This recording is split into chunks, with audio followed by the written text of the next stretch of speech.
Для того, аби нашим споживачам було зручніше зорієнтуватися і зрозуміти, чому в них зараз немає світла, ми на тій самій сторінці графіки відключень додали ще одну опцію. Наразі вона діє тільки для мешканців Запоріжжя, по Запорізькому району триває розробка. Але по місту Запоріжжя вже є опція дізнатися причину відсутності електропостачання.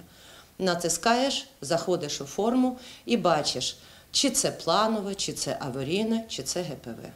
Також наразі є можливість дізнатися свою чергу за адресою, не гортати всі 12 сторінок наших черг, а просто вбити чергу за формою, яка випаде. Пряме посилання на цю форму так само стоїть на сторінці графіки відключень.